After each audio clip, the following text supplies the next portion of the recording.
We're in the Western Cape today at the Parliament of the Republic of South Africa to come and talk to Honorable Sisan Jikelana, the chairperson of the Portfolio Committee on Energy.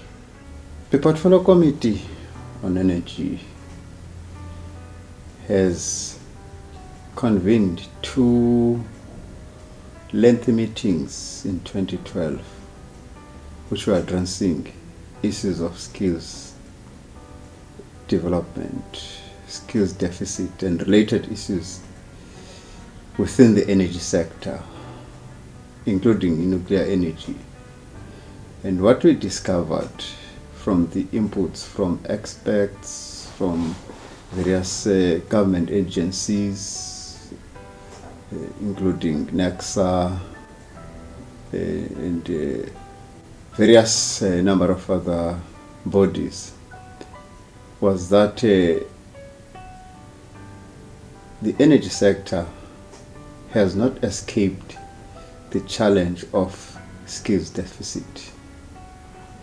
And there is anxiety at times as to in what way and to what extent are we going to be able to shoulder the skills demands that will be arising out of the investments that are being done right away.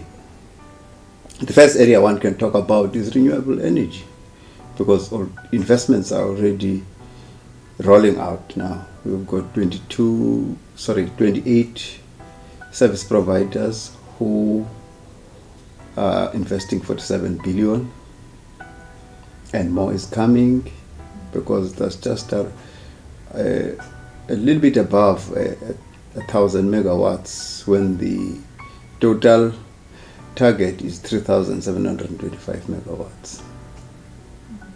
When it comes to the 9.6 gigawatts of nuclear energy, the same applies. We have persistently checked with NEXA, checked with the Department of Energy, expressed our keenness to know the level and the extent of preparedness of the government on one side and the country generally with regards to the new nuclear build program.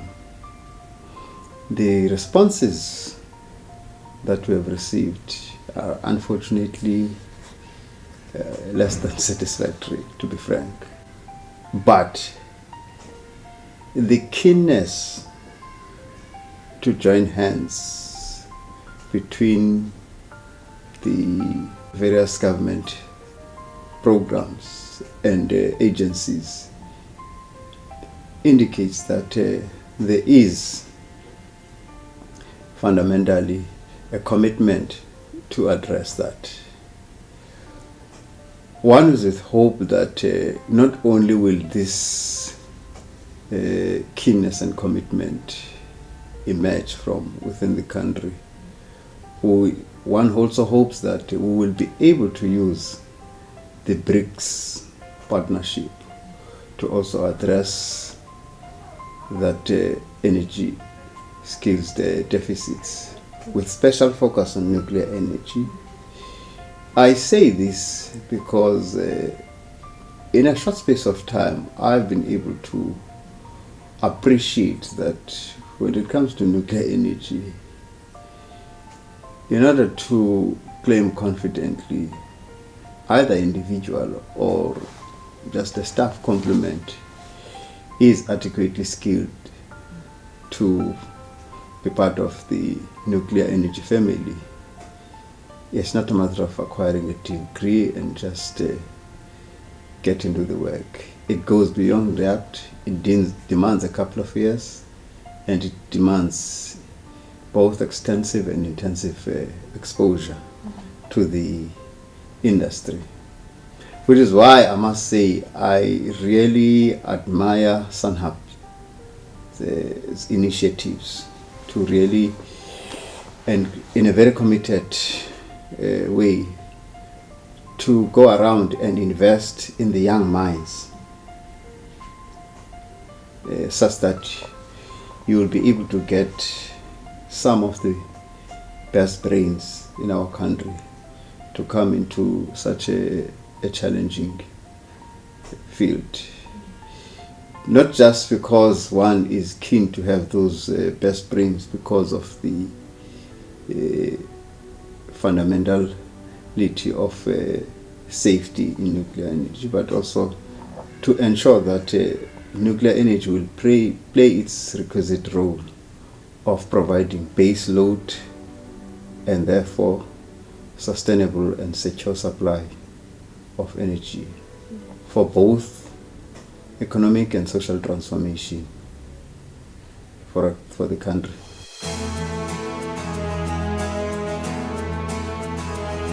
First of all, one looks forward to such an event with great interest.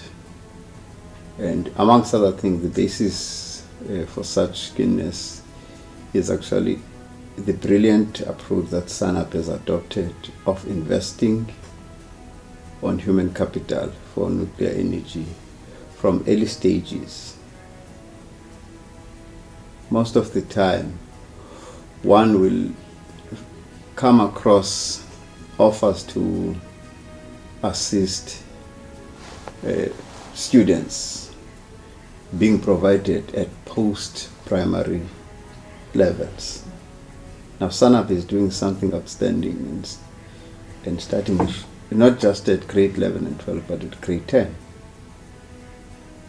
That's the first trigger for me to look forward to this event, and I'm sure, even if I've not attended other events, if it receives requisite support from all quarters, and once again, not only from government, but also from the private sector, one expects the event will have a great impact on the skills preparedness for the build program on nuclear energy. Government has pronounced a couple of weeks ago, I think in March this year, quite clearly that it is going ahead with the new nuclear build program. So I'm making a clarion call, even on my capacity as the chairperson of the Portfolio Committee on Energy, to say that the private sector,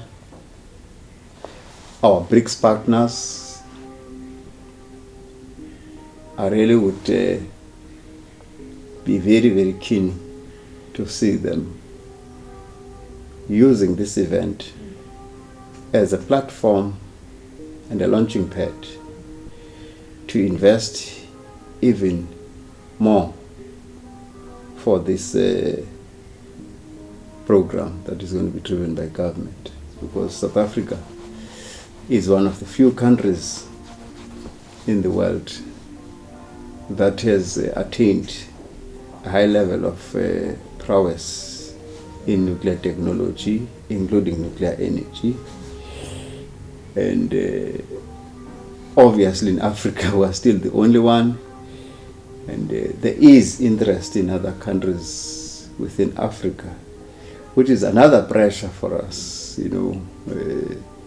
that as we roll out the new nuclear energy program, we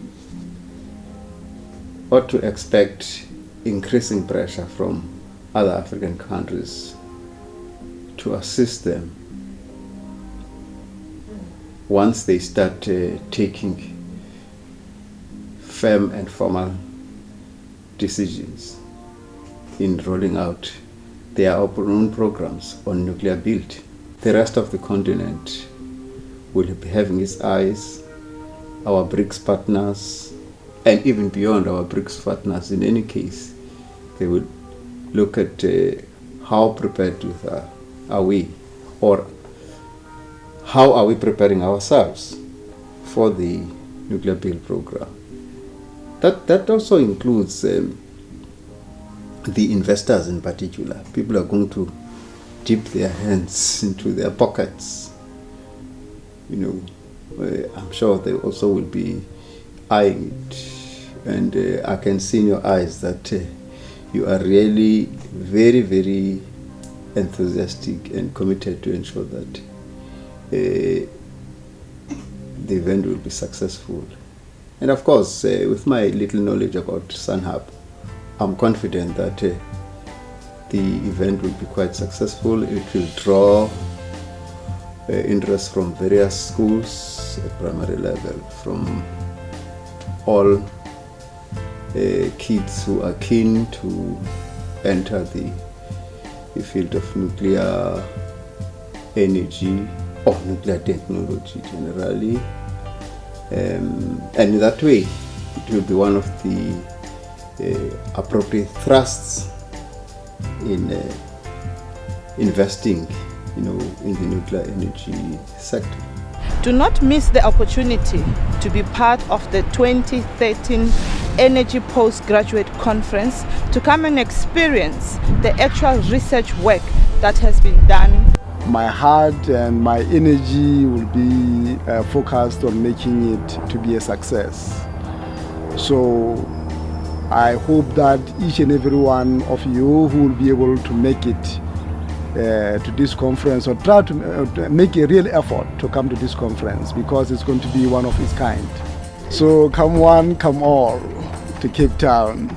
I look forward to seeing you at the Energy Postgraduate Conference at the Temba Labs in the Western Cape.